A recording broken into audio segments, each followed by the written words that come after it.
Bharatiya Janata party को ऐसा व्यवहार अपने अधिकारियों के माध्यम से नहीं करना चाहिए था। जानबूझ करके संतों को, साधु संतों को और तमाम लोगों को जानबूझ करके अपमानित किया है। कई साधु ऐसे हैं, सरकार के हिसाब से चलते हैं। अभी मुक्तेश्वरानंद और मेला प्राधिकरण के बीच शुरू हुआ विवाद थमने का नाम नहीं ले रहा है। वहीं अब इस पूरे मामले का राजनीतिकरण भी होने लगा है।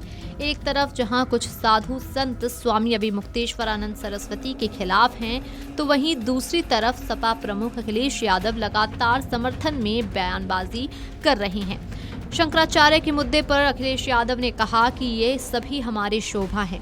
बीजेपी परंपरा तोड़ रही है। बीजेपी ने सभी साधु संतों को अपमानित किया है। सभी को नोटिस आ रही हैं। अधिकारी शंकराचार्य के बारे में पूछेगा, इससे बड़ा कोई अपमान नहीं हो सकता।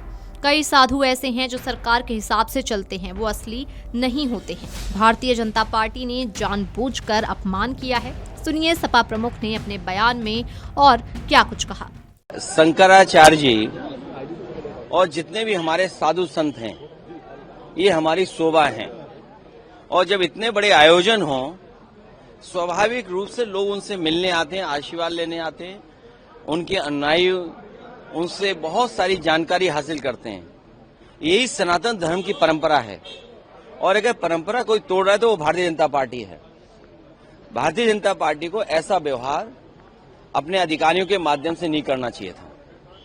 भारतीय जनता पार्टी ने जानबूझ करके संतों को, साधु संतों को और तमाम लोगों को जानबूझ करके अपमानित किया है।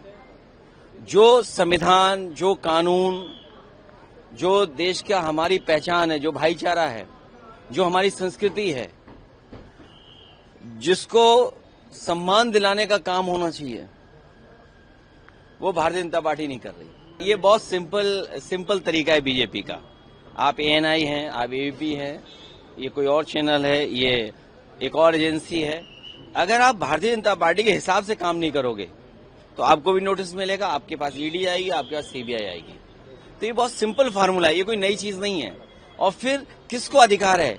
अरे अधिकारियों को अधिकार है कि एक शंकराचार्य जी से पूछें। ये तो सनातन धर्म का सबसे बड़ा अपमान है।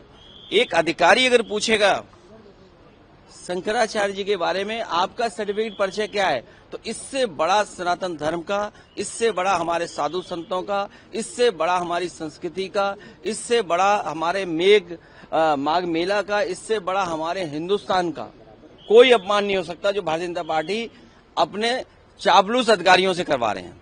क्या 27 की लिहाज से किसी और गठबंधन पर भी विचार चल रहा है? क्योंकि अभी पहले शंकराचार्य जी का सम्मान कराइए और माँ गंगा को साफ कराइए, माँ यमुना को साफ कराइए, माँ गोमती को साफ कराइए। पहले ये नदियां साफ होंगी, तब जाकर के हमारी संस्कृति बचेगी। अगर आप सत्ता में आते हैं तो पूरे मामले की जांच करवाएंगे सर? नहीं, हम किसी की जांच नहीं करेंगे। हम लोग जनता की सेवा करेंगे और शंकराचार्य और साधु संतों से हम लोग आशीर्वाद लेकर के जनता की सेवा करेंगे। और कई साधु ऐसे हैं, सरकार के हिसाब से चलते हैं। आपसे बेहतर कोई नहीं समझेगा। अपने आर्काइव की वीडियो निकालिए और देखिए, ये सरकार के हिसाब से चलते हैं। मौनी अमावस्या के दिन संगमनोज के सामने शंकराचार्य का रथ रोकने पर समर्थकों और पुलिस के बीच हुई धक्का मुक्की के बाद शंकराचार्य स्वामी अभी मुक्तेश्वरानंद संगम स्नान किए बिना लौट गए थे। उन्होंने पुलिस पर साधु संतों को पीटने का आरोप लगाया था। वीडियो डेस्क अमरउजाला.com। अगर आप ये वीडियो YouTube पर देख रहे हैं तो हमारे चैनल को सब्सक्राइब कर बेल आइकन दबाएं और Facebook पर देख रहे हैं तो हमारे पेज को लाइक करें।